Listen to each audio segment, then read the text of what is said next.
to the pyramids on Mars. Are you sure you're going to survive the Martian atmosphere in that? Oh, don't worry. This is all high-tech equipment. I won't have any problem surviving in the Martian atmosphere. Okay, brace yourself. Now, is this going to hurt? No. Oh, you mean you? Well, maybe a little. Wait, what? Ah!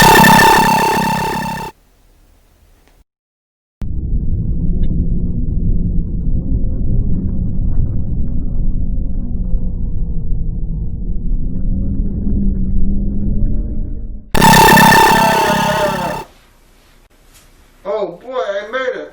Let me call Twyler and tell him. Oh boy, I'm here, but I'm not sure what I'm looking for. These pyramids are pretty barren.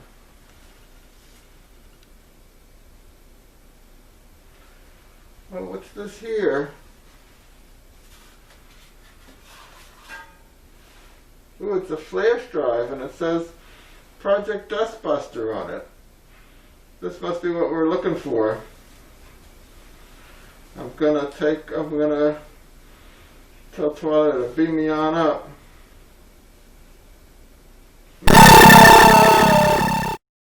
Oh, I made it.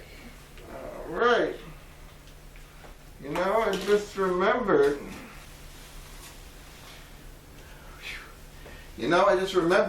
This base was built in 1994. I don't have anything that uses a flash drive.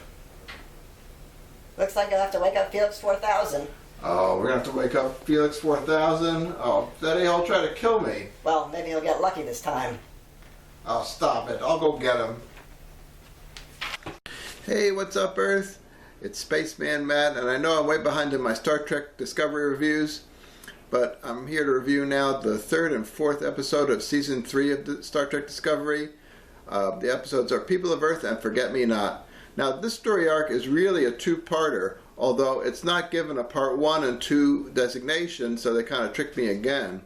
In People of Earth, after an emotional reunion with Michael Burnham, the crew of the Discovery finds out that there is a Starfleet admiral named Senna Tal on Earth, who may help them reconnect with Starfleet headquarters and tell them more about the burn. After arriving in the solar system, they find a protectionist Earth alliance wary of strangers, even if it is a Starfleet ship from the past. While they investigate the Discovery to see if there really are a ship and crew from the past, if you remember, they kept Discovery a top secret because of the sphere data, so there's no record of it in their archives. Earth's forces are also dealing with a dispute with problematic belt miners. Perhaps this episode is to appeal to fans of The Expanse, since they've already covered Star Wars and Firefly in the previous two episodes. Discovery helps them with their problem, which helps garner their trust. When they finally ask them about the whereabouts of Admiral Tal, they find that a 16-year-old investigator named Adira, who is a child prodigy, is actually a human hosting a Trill. Because they are not properly joined with the Trill parasite, they cannot access all of Admiral Tal's memories, and they don't know the current whereabouts of Starfleet headquarters.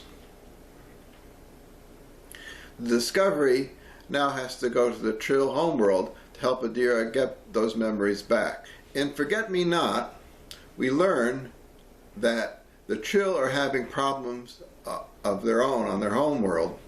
It is getting harder for the Trill hosts to bond with parasites, and it looks like the parasites could face extinction at some point. Some of the Trill homeworld governing body want the parasite out of Adira, potentially causing her life. For the Trill humanoids, it's a great honor to host a Trill parasite, and some of the Trill leaders feel that a human from Earth should not be a host.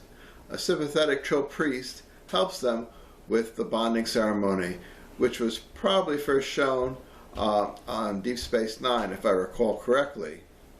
We learned that Adira's boyfriend was Grey Doll, a Trill host and symbiont who dies in a freak accident, explosion.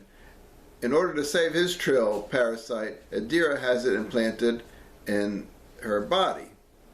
The ceremony appears to be a success, as she can now access Admiral Dahl's memories and take them to the current Starfleet headquarters. However, Adira somehow sees and talks with Gray, which is not typical for Trills to talk to their past hosts. Forget-Me-Not is the first episode of Season 3 that feels like real Star Trek, referencing some of the Trill lore which we first encountered in Star Trek Deep Space Nine.